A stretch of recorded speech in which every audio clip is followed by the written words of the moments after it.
RBSC Hindi ज्ञान के इस भाग में आप सभी का बहुत बहुत स्वागत है। आज हम अनिवार्य हिंदी कक्षा 10 के अंतर्गत कवि नागार्जुन के परिचय एवं उनकी व्याख्याओं का अध्ययन करेंगे। देखिए, कवि नागार्जुन का परिचय कि इनका जन्म 1911 ईस्वी में और मृत्यु 1998 ईस्वी में हुई।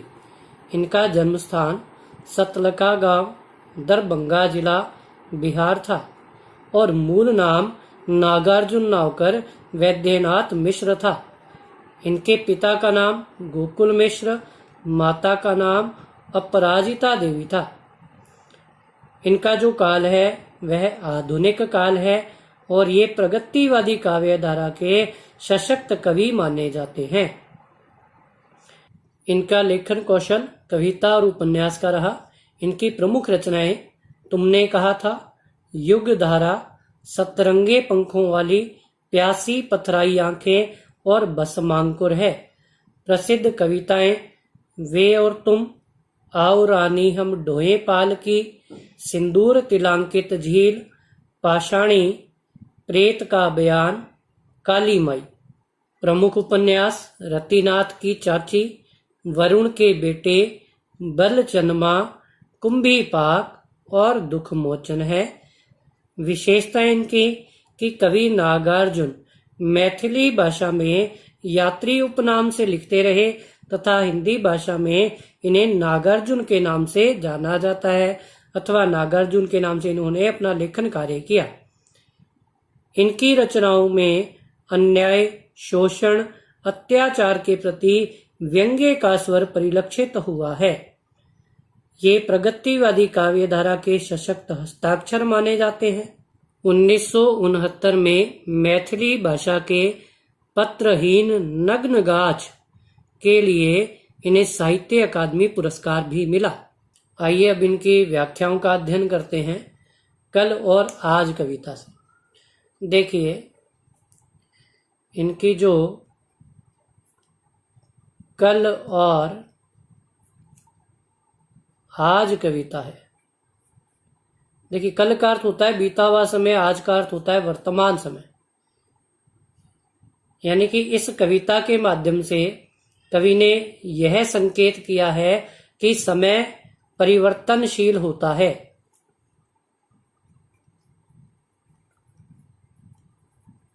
जिस प्रकार आजकल हमारे समक्ष कोरोना महामारी का संकट है और आने वाले समय में वह परिवर्तित होगा, हम उस महामारी से मुक्त होंगे, उसी प्रकार कवि यह कहता है कि समय परिवर्तनशील है, अर्थात दुख का समय बीत जाने के पश्चात ही सुख प्राप्त होता है। अतः व्यक्ति को अपने जीवन में निराश और हताश नहीं होना चाहिए और आने वाले सुख के समय की प्रतीक्षा करनी चाहिए, उसके स्वागत के लिए तत्पर रहना चाहिए। इस उद्देश्य से कल और आज कविता की रचना की गई है। देखिए व्याख्याएं। अभी कल तक गालियां देती तुम्हें हताश खेतीहर, अभी कल तक धूल में नहाते थे गोरैयों के झुंड। देखिए, इस कविता के माध्यम से कवि नागार्जुन ने ग्रीष्म ऋतु के परिवेश को चित्रित करते हुए ईश्वर को संबोधित करते हुए कहा है कि हे ईश्वर, अभी कल तक हताश और निराश खेतीहर अर्थात किसान, हताश और निराश किसान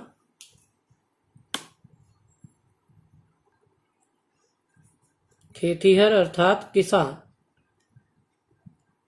कि अभी कल तक अर्थात ग्रीष्म ऋतु के परिवेश के कारण अपनी शुष्क होती हुई खेती को देखकर किसान तुम्हें कोस रहे थे अथवा वर्षा की प्रतीक्षा कर रहे थे।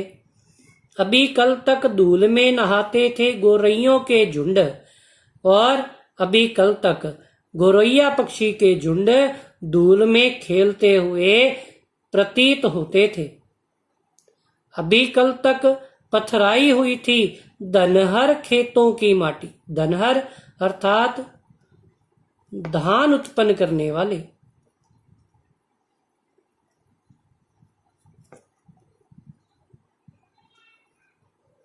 कि अभी कल तक धान उत्पन्न करने वाले खेतों की मिट्टी भी जल के अभाव में पथरीली हो गई थी, पत्थर की भांति हो गई थी, सूख गई थी। अभी कल तक धरती की कोख में डूब के पड़े थे मेंढक, कि वे मेंढक जो रात्रि के समय इधर उधर विचरण करते हुए अपनी ध्वनि का स्वर उत्पन्न करते हैं, वे भी ग्रीष्म ऋतु के प्रभाव के कारण धरती की कोख में छिपे हुए थे।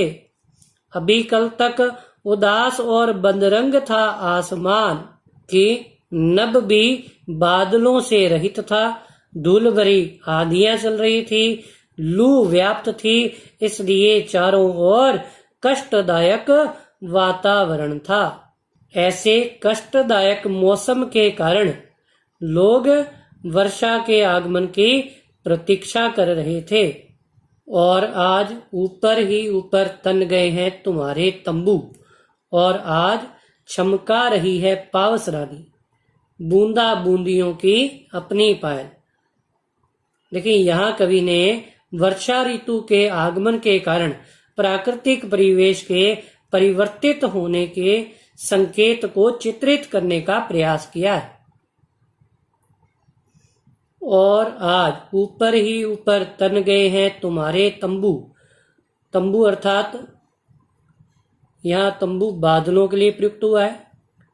कवि कहता है कि वर्षा के आगमन का समय आने से नभ में बादल रूपी तंबू तन गए हैं, अर्थात बादल आच्छादित हो गए।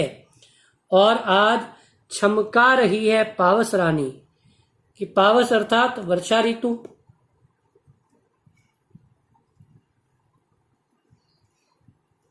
कि वर्षा रूपी नायिका बूंदा बूंदियों के माध्यम से अपनी पायल की ध्वनि उत्पन्न कर रही है, अथवा ये कह सकते हैं कि कोई नायिका अपने पैरों में पायल धारण करते हुए इधर उधर विचरण कर रही है, जो वर्षा ऋतु की बूंदों का स्वर उत्पन्न कर रही है।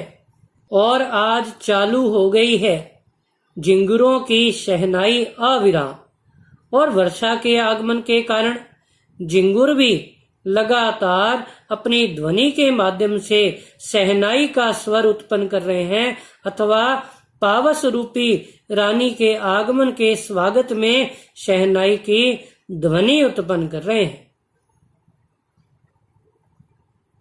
और आज जोरों से कूक पड़े नाचते थिरकते मोर, और वर्षा के आगमन के कारण मोर भी नाचते और थिरकते हुए अपनी मधुर कूक उत्पन्न कर रहे हैं।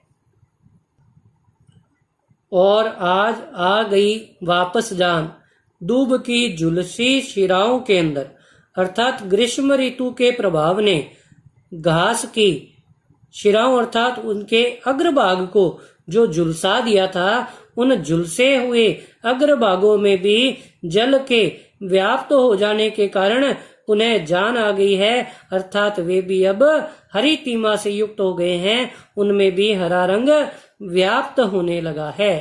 और आज विदा हुआ चुपचाप ग्रीष्म, समेट कर अपने लाव लश्कर। इस प्रकार चारों ओर हरी तीमा का वातावरण व्याप्त हो जाने से ऐसे प्रतीत हो रहा है कि जैसे ग्रीष्म ऋतु अपना सभी साजो सामान लपेटकर कहीं चली गई है, अर्थात ग्रीष्म ऋतु की विदाई हो गई है। देखिए अगली कविता कवि नागार्जुन की उषा की लाली। देखिए उषा की लाली अर्थात उषा काल, यानी कि भोर वेला, जब सूर्य उदित नहीं हुआ होता है उससे पूर्व का जो वेला होता है उसे उषा काल कहते हैं। और उषा काल में लाली अर्थात सूर्य के आगमन से पूर्व नभ पर छा जाने वाली लालिमा का चित्रण किया गया है। उषा की लाली में अभी से गए निखर हिमगिरी के कनक शिखर। कनक अर्थात स्वर्ण, शिखर अर्थात चोटियां।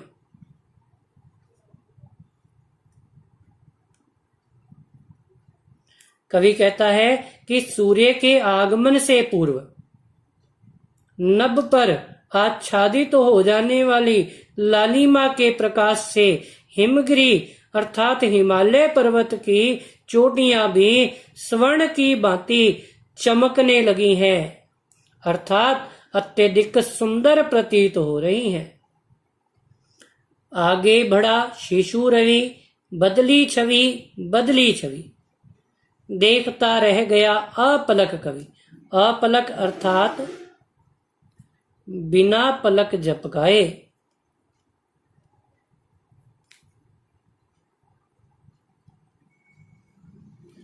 कवि कहता है कि जैसे जैसे नभ में सूर्य बढ़ने लगा, वैसे वैसे संपूर्ण परिवेश बदलने लगा, अर्थात उषा की लालिमा से जो प्रकृति में चमत्कार उत्पन्न हुए थे वे अब बिखरने लग गए और इस बदलते हुए परिवेश को कवि बिना पलक झपकाए अर्थात आश्चर्यचकित होकर देखने लगा।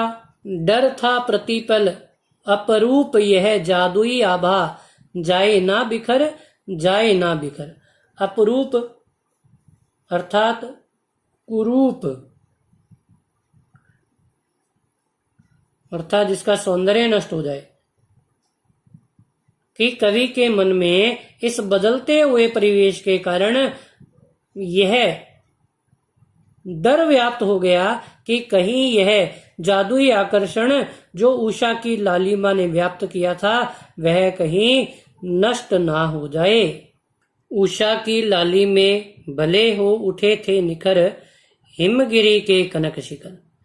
कवि कहता है कि उषा की लालिमा से हिमगिरी के जो हिमालय पर्वत की चोटियां स्वर्ण की भांति अत्यधिक सुंदर प्रतीत होने लगी थी और कवि का मन सौंदर्य में अत्यधिक रम गया था और कवि यह चाहता था कि वह इस आकर्षण को अधिक देर तक निहार पाए। देखिए, विशेष की बात की जाए तो कनक शिखर, शिशु रवि, यहाँ पर आपका रूपक अलंकार प्रयुक्त हुआ है। बदली छवि में पुनरुक्ति प्रकाश अलंकार का प्रयोग हुआ है और साथ ही साथ आपके इस कविता में अनुप्रास अलंकार भी देखने को मिलता है।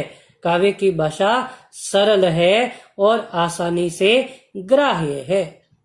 आशा करता हूं कि आपको कवि नागार्जुन की ये व्याख्याएं भली भांति समझ में आई होंगी। यदि आपको यह भाग अच्छा लगा हो तो चैनल को लाइक और सब्सक्राइब करना ना भूलें। इससे पूर्व के अध्यायों के लिंक भी इस वीडियो के डिस्क्रिप्शन में आपको आसानी से प्राप्त हो जाएंगे। धन्यवाद।